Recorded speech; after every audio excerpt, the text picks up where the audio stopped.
Olá pessoal, aqui Velgas. Hoje, 22 de agosto de 2020.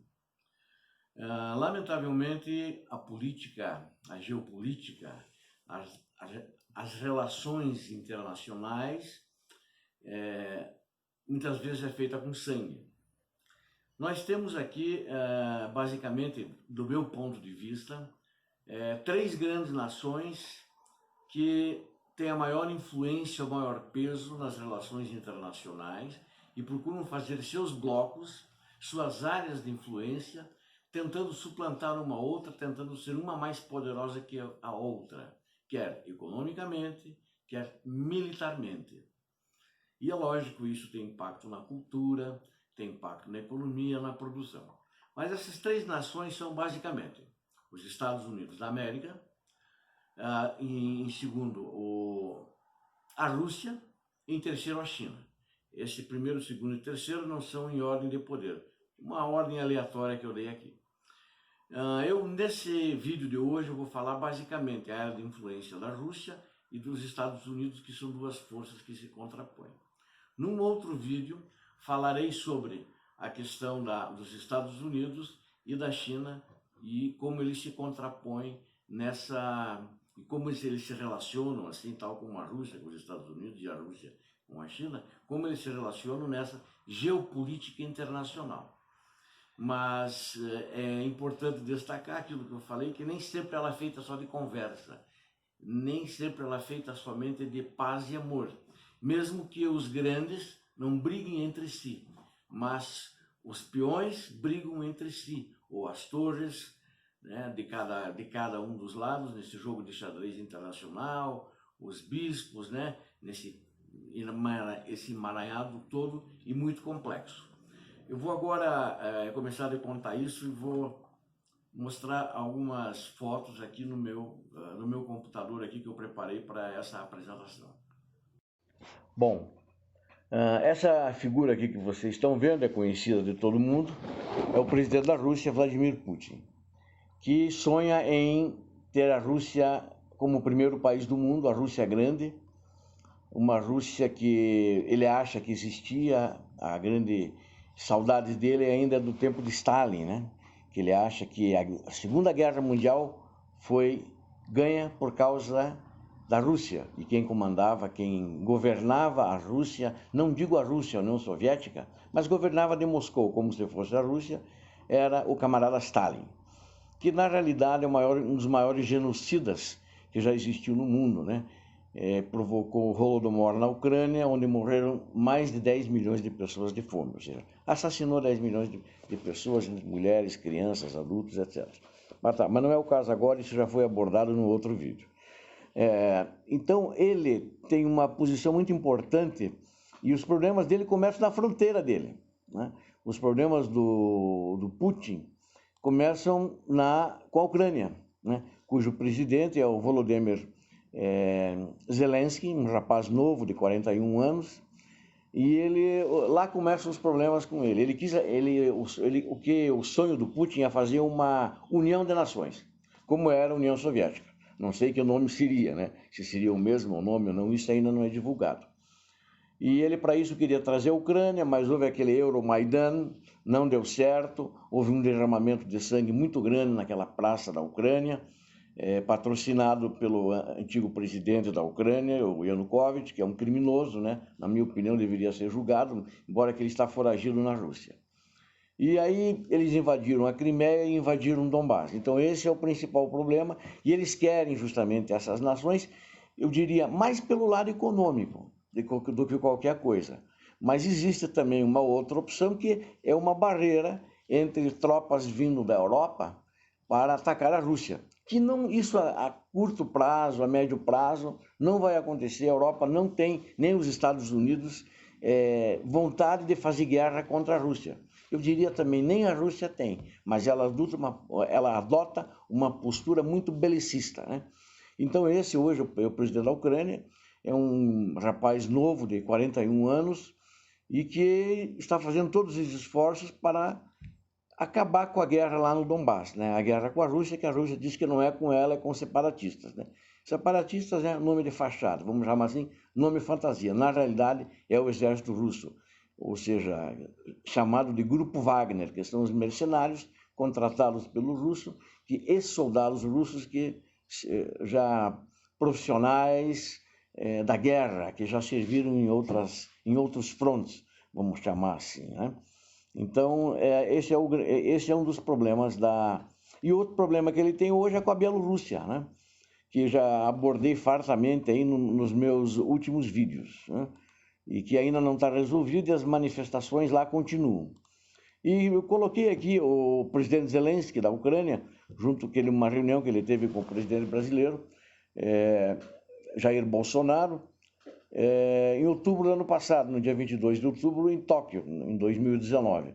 E eles trataram de um relacionamento bilateral, e o presidente Zelensky, primeiramente, felicitou o Bolsonaro pela coragem dele querer fazer reformas econômicas, né?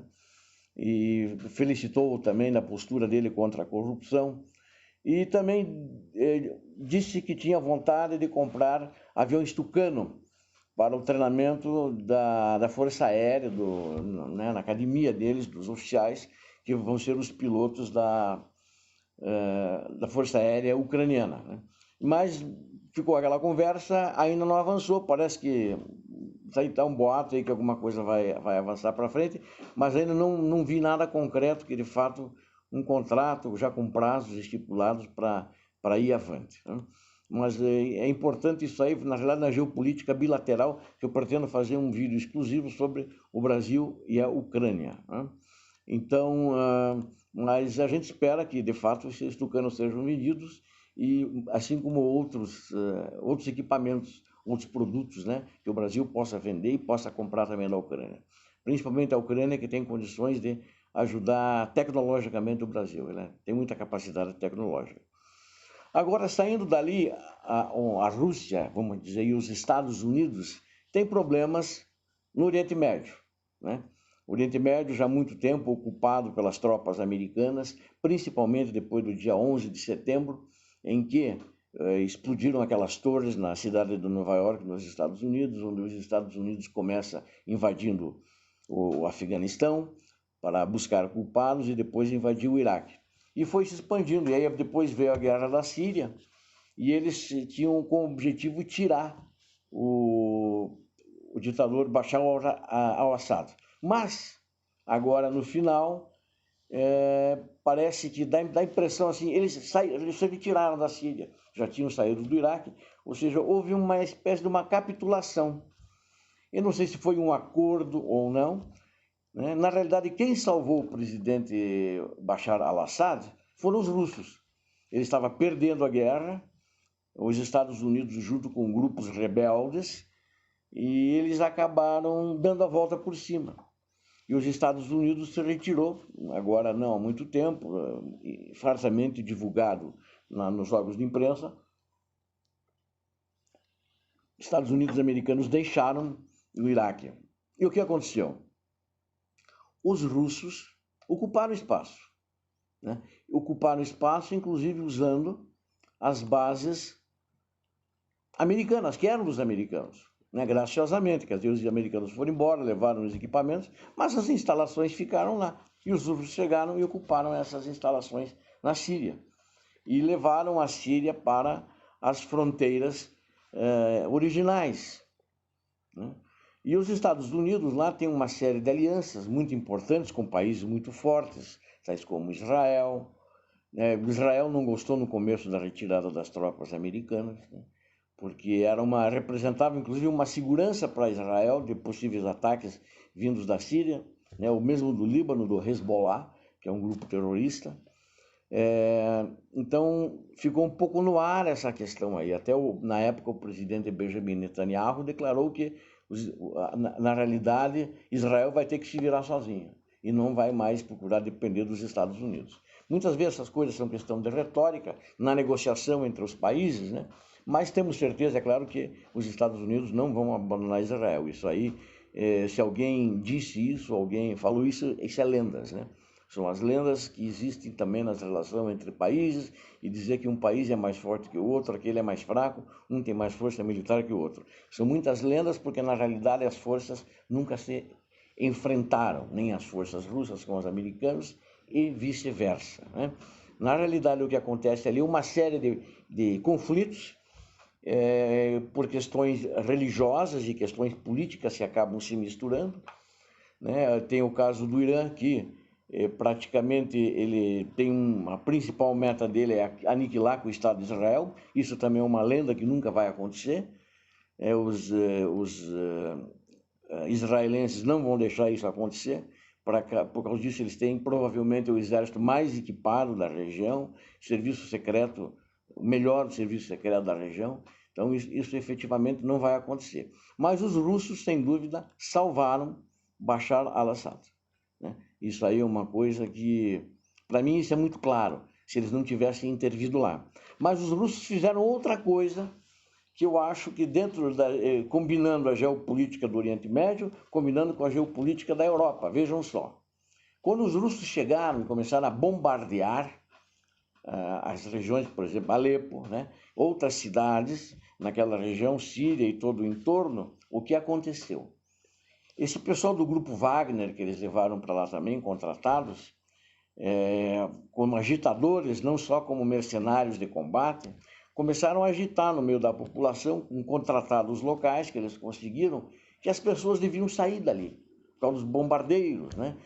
O americano bombardeava, os russos também bombardeavam, mas os russos faziam bombardeios assim muito pontuais, assim, isso ficou comprovado que até atingiram um pouco a população e deixou a população amedrontada. Era muita guerra, era o Estado Islâmico, era os Estados Unidos, né? Era o Hezbollah, então o Israel atacando os depósitos do Hezbollah na Síria e também o exército, a guarda iraniana, que também tem bases na Síria, né?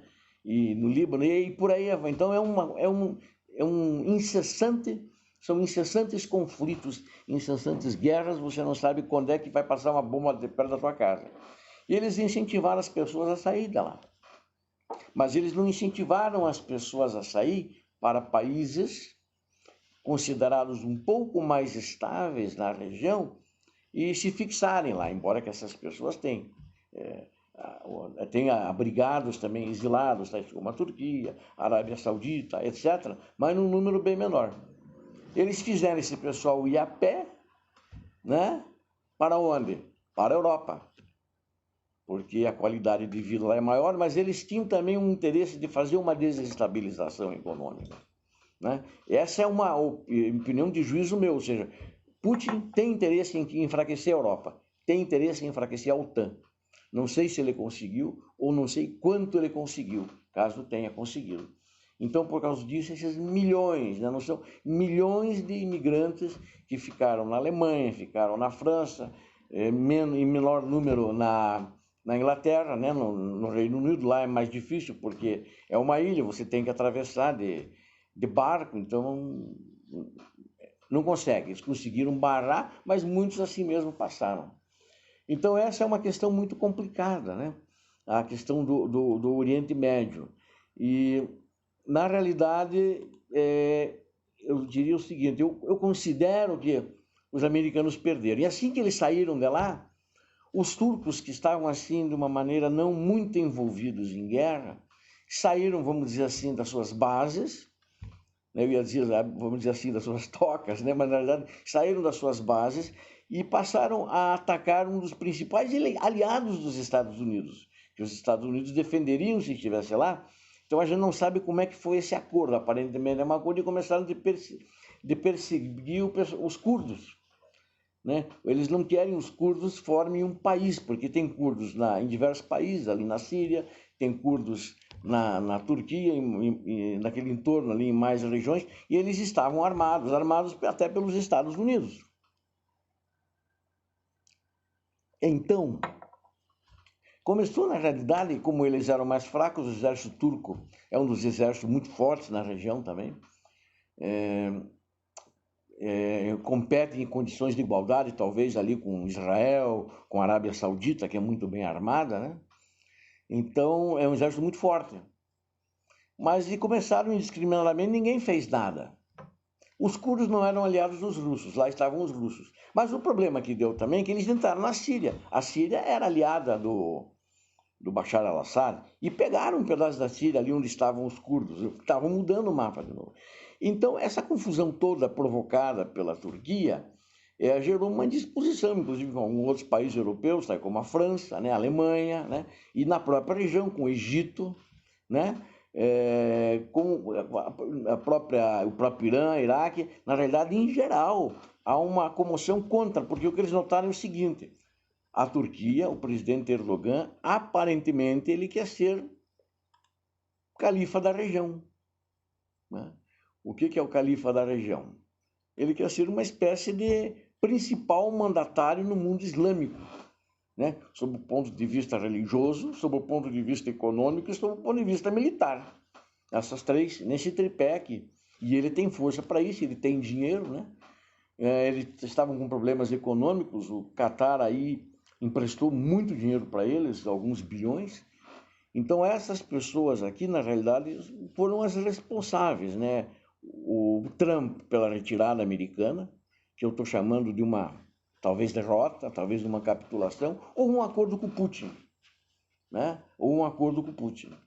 Porque ele simplesmente saiu, não recebeu nada em troca e os russos ficaram. E ainda estão até hoje e vão ficar. É difícil os americanos voltarem ao status anterior.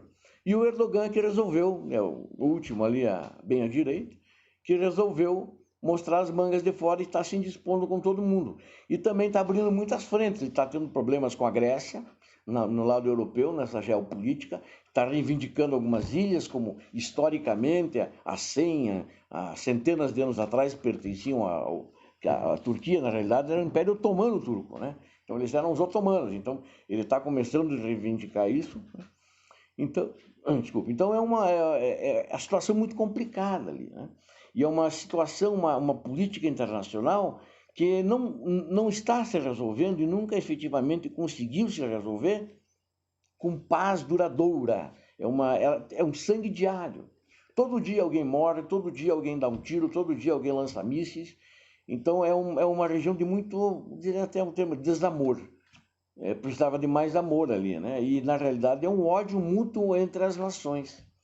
E um que se armando cada vez mais para se defender. Essa é a política aí na região e é uma geopolítica muito complicada, né? Aí nós vemos aqui, ó, o Rouhani, que é o presidente do Irã, e o Bashar al-Assad, né, que são aliados, né? E o Putin, que é aliado deles também. O Putin, aliás, já era antes dele chegar lá, quando os americanos já estavam, né? O Putin que fornecia armamento para o Irã e o Putin que fornecia armamento para a Síria e continua fornecendo armamento para esse pessoal, né? O que acontece com a Turquia, ninguém sabe, né? Porque a Turquia, de repente, comprou esses sistemas aqui que vocês estão vendo da Rússia. São os famosos sistemas de mísseis S-400. Mas porque apesar dela não estar na Europa, a Turquia, ela fazia parte da OTAN. Mas como que uma nação como a Turquia, que faz parte da OTAN, vai comprar armamento da Rússia, que não faz parte da OTAN e é a principal rival da OTAN, a principal, vamos dizer assim, inimiga mesmo, inimiga da OTAN. E ele foi lá comprar. Aí tinha uma série de aviões furtivos, né, de abordagem furtiva, de voo furtivo, F-35, que são caças americanos, caças bombardeiros americanos, que estavam para serem entregues, vendidos para a Turquia. Em função disso, os Estados Unidos tirou essa venda, não entregou os aviões para eles e deixou a própria Força Aérea Americana vai usá-los. Então vocês vejam que é complicador. Aí criou uma desconfiança dele em relação, além dos países da região, em relação à Europa, em relação aos Estados Unidos. E agora a notícia bomba recente. Inclusive os russos estão bravos com ele. Porque no jornal Pravda, agora essa semana, na data de quinta-feira, apareceu uma notícia lá que o Erdogan, acho que quer posar de bom moço para os americanos, está vendendo esse sistema para os americanos. Os americanos não conhecem esse sistema. E eles querem estudar o sistema de radares. como que funciona, como é que ele enxerga o avião inimigo. O avião, por exemplo, esse mais moderno que eles têm, que é o F-35. Isso é uma espionagem. Aí fica a dúvida, escuta, mas a Turquia, ela fez isso de acordo com os Estados Unidos? É uma pergunta que ainda, acho que ninguém sabe responder ainda. Quem sabe responder é o Erdogan e o Trump, né? Se eles fizeram um acordo, ele fez de conta que brigou com os Estados Unidos, comprou o sistema S-400 e está vendendo para os Estados Unidos. E tanto é que já tem no Congresso americano para aprovação solicitada uma verba para incluir no orçamento militar a compra desses S-400 da Turquia. Meus amigos, a situação é muito complicada, né? Essa geopolítica e questão de espionagem ou não, né? E aí a líder, né, podemos ver aqui que estão todos de mão dada, estão todos em paz. A líder da União Europeia, que é a Merkel, o segundo, que está na extremidade aqui, é o Macron, que é o presidente da França, todos de mão dada, com Putin e a Turquia, né? Ou seja, quem é inimigo de quem? Quem vai atacar quem? Né? É uma decisão e uma situação deverasmente complicada. Uma situação que os pobres, coitados da população que fica morrendo lá, não sabem o que está acontecendo e ficam, às vezes, defendendo um lado ou outro, e todos, na realidade, são manipulados. E a notícia mais importante que afeta a região lá, deixando paralelamente a essa notícia dos americanos, né? Essa interessa mais à Rússia dos americanos e aos Estados Unidos e à Turquia, é o acordo que Israel fez com os Emirados Árabes. Ou seja, ele fez um acordo com o Benjamin Netanyahu, que é o primeiro-ministro israelense, aqui à direita, né? Ao centro está eu coloquei aqui porque influi muito na região o presidente Trump, mas o Benjamin Netanyahu fez um acordo com o chefe Mohammed bin Zayed, que é o príncipe herdeiro de Abu Dhabi, né? Ou seja, lá nos Emirados Árabes. Fizeram um acordo de paz. Entrou nesse acordo a questão da Cisjordânia, né? Para que Israel suspendesse a anexação da Cisjordânia, e assim ele o fez, né? Então, você veja, eram inimigos, agora são amigos. Vamos ver enquanto dura isso. Eu espero que dure, não torço contra, né? E, como eu disse, né, é uma questão lá, o xadrez no Oriente Médio é um xadrez que é difícil ter vencedores, e os atores muitas vezes mudam as posições mesmo entre eles. Os Estados Árabes, eles se odeiam, jogam bombas uns dos outros, né? Agora, recentemente, como é do conhecimento de todos, teve essa explosão no porto do Líbano. Bom, essa explosão o quê? Estão tentando dizer que é terrorismo, mas ninguém conseguiu provar que é terrorismo, acho que foi acidente. Mas se dizer acidente é ruim para o governo libanês, que mostra a incompetência deles e por que esse material estava estocado lá, né? Então é muito complicado. Então eu queria, na realidade, mostrar a vocês quem são os principais atores na região e, ao mesmo tempo, lamentar essa saída dos Estados Unidos, que é uma capitulação, no meu ponto de vista, né? Eu respeito se alguém tiver alguma outra opinião. Se tiverem uma outra opinião, por favor, escrevam embaixo, tá? Façam seus comentários, eu terei prazer em trocar ideias e responder a vocês. Eu vou agora voltar aqui para o vídeo aqui.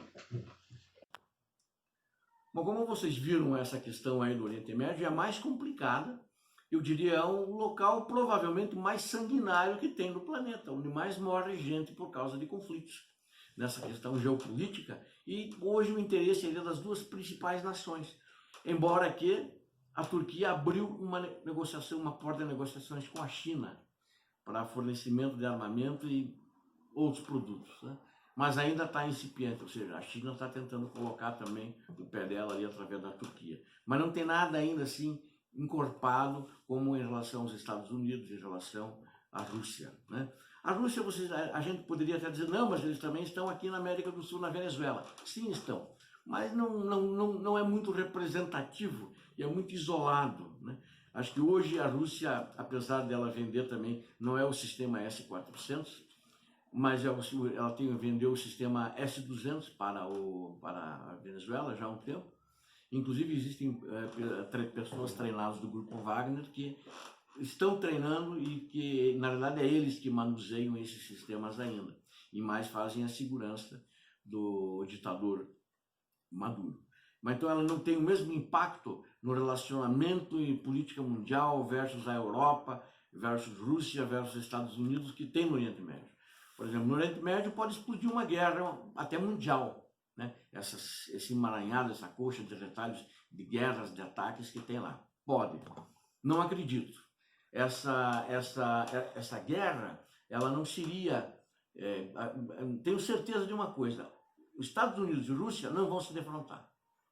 Tanto que deve ter havido um acordo por baixo do pano, vamos dizer assim, e os americanos se retiraram. Por que eles concordaram se retirar? Não sei. Desde que o Trump foi eleito, ele fala palavras, vamos dizer assim, não agressivas em relação ao Putin. Inclusive, elogia-o muitas vezes. E o próprio Putin também. Eles têm, quando há necessário, uma certa retórica agressiva entre nações na sua geopolítica. Mas em relação às duas pessoas, eles têm um relacionamento bom. Então eu não sei exatamente por que isso aconteceu, né? É lógico, quando se fala, por exemplo, o que está acontecendo hoje na Bielorrússia, os Estados Unidos têm procurado ser mais firme ou mais quieto, que a Europa que tem se pronunciado mais, né? Angela Merkel, que é a primeira-ministra da Alemanha, né? E o Macron também, que é o primeiro-ministro da França. Então, tá assim, mas mesmo ali, né, eu vou analisar isso num outro vídeo, acho que não vai haver uma guerra, né? Porque ali também poderia ter uma guerra ainda no tempo do Euromaidan, se os Estados Unidos enviassem tropas, né? Então, essa é basicamente a situação dessa geopolítica nessa região do mundo, não é apenas, mas isso influi em todo mundo, né? E espero que não haja uma guerra mundial. Eu acredito que não vai haver, pelo menos guerra nuclear não vai haver, a não ser que algum país doido solte, mas acho que ninguém tem interesse em soltar uma bomba nuclear. Porque uma bomba nuclear volta a ser aquilo que dizem, né? O feitiço volta a ser contra o feiticeiro. Os pequenos que forem soltar uma bomba nuclear vão ser eliminados, né? Vão desaparecer do mapa. Porque se é um pequeno tem 50 bombas nucleares só para lançar, os grandes têm 10 mil bombas nucleares para lançar em cima do cara. Então, isso não vai acontecer. Na sã inteligência, ninguém faria isso. Muito obrigado a todos. Não esqueçam de dar o like se gostaram. Por favor, faça seu comentário aí embaixo. Divulgue para os amigos. Peço a vocês que assinem o canal, ajudem o canal a crescer, motivando o canal. E muito obrigado. Deus abençoe a todos. Paz e bem.